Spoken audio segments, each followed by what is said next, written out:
বিএনপির সর্বশেষ ক্ষমতায় ছিল 2001 থেকে 2006 মেয়াদে। সে সময় বিএনপির বিরুদ্ধে আইন শৃঙ্খলার অবনতি, বিদ্যুৎ সংকট, দুর্নীতি সহ প্রচুর অভিযোগ ছিল। আসুন জেনে নেওয়া যাক কেন বিগত বিএনপি সরকারের সময়কালকে বলা হয় উন্নয়নের উল্টো রথ। এ সময় সবচেয়ে বড় সমালোচনার জায়গা ছিল বিদ্যুৎ খাত। লোডশেডিং শব্দটি ছিল মানুষের নিত্য সঙ্গে। 2001 সালে যখন তারা ক্ষমতায় আসে তখন বিদ্যুৎ উৎপাদন ছিল 4000 মেগাওয়াটের কাছাকাছি, কিন্তু 2006 সালে ক্ষমতা ছাড়ার সময় এই উৎপাদন বাড়েনি, বরং কমে 3500 মেগাওয়াটে নেমে এসেছিল। অথচ তখন চাহিদা ছিল প্রায় 4500 থেকে 5000 মেগাওয়াট। রাজধানী ঢাকায় দিনে 8 থেকে 10 ঘন্টা এবং গ্রামাঞ্চলে 12 থেকে 14 ঘন্টার বেশি লোডশেডিং ছিল সাধারণ ঘটনা। সবচেয়ে বড় কেলেঙ্কারি ছিল খাম্বা বাণিজ্য। বিদ্যুৎ নেই, সংযোগ নেই, কিন্তু সারা দেশে হাজার হাজার বিদ্যুতের খুঁটি বা খাম্বা পুঁতে রাখা হয়েছিল শুধুমাত্র ঠিকাদারি ব্যবসার জন্য। বিদ্যুতের দাবি করাটাই যেন তখন ছিল অপরাধ। 2006 সালে চাঁপাইনবাবগঞ্জের কানসাটে দাবি ওঠে সামান্য নিরবচ্ছিন্ন বিদ্যুতের, কিন্তু উত্তর মিলে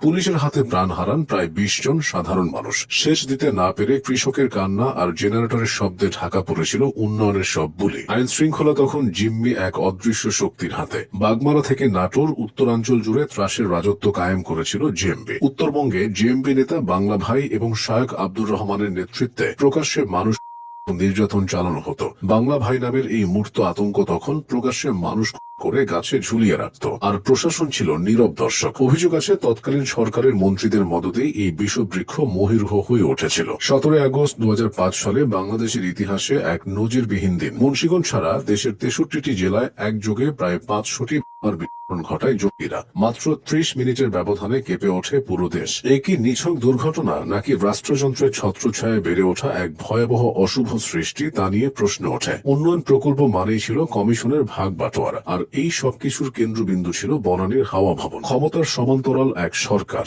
অভিযোগ ছিল সরকারি যে কোনো বড় প্রজেক্ট বা ব্যবসা করতে গেলে সেখানে নির্দিষ্ট হারে কমিশন দিতে হতো। এই ব্যাপক দুর্নীতি দেশের অর্থনীতিকে পঙ্গু করে দিয়েছিল এবং বিদেশি বিনিয়োগকারীদের মুখ ফিরিয়ে নিতে বাধ্য করেছিল। ট্রান্সপারেন্সি ইন্টারন্যাশনালের রিপোর্টে দেখা যায় 2001 থেকে 2005 টানা 5 বার বাংলাদেশ দুর্নীতিতে বিশ্ব চ্যাম্পিয়ন হওয়ার রেকর্ড করে। শিক্ষা, স্বাস্থ্য, জ্বালানি, এমন কোনো খাত ছিল না যেখানে দুর্নীতির কালো থাবা পড়েনি। রাজনীতিতে মতভেদ থাকে, বিরোধ থাকে, কিন্তু বিরোধী দলকে নিশ্চিহ্ন করে দেওয়ার পরিকল্পনা করা হয় 2004 সালের 21 আগস্ট। বঙ্গবন্ধু এভিনিউতে তৎকালীন বিরোধী দলীয় নেত্রী শেখ হাসিনাকে উদ্দেশ্যে চালানো হয় বর্বরচিত গ্রেনেড হামলা। নিহত হন আইভি রহমান সহ 24 জন নেতাকর্মী। হামলার পর রাষ্ট্র বিচারের বদলে সাজায় জজ মিয়া নাটক। সকল আলামত নষ্ট করা হয়। এফবিআই কে তদন্ত করতে দেয়া হয়নি। এই ধামাচাপা দেওয়ার প্রচেষ্টায় যেন প্রমাণ করে এই হত্যাযজ্ঞের ব্লু প্রিন্ট তৈরি হয়েছিল ক্ষমতার সর্বোচ্চ পর্যায় থেকে। এছাড়াও আহসানুল্লাহ মাস্টার এবং সাবেক অর্থমন্ত্রী শাহ এএমএস কিবরিয়ার মতো হাই প্রোফাইল রাজনৈতিক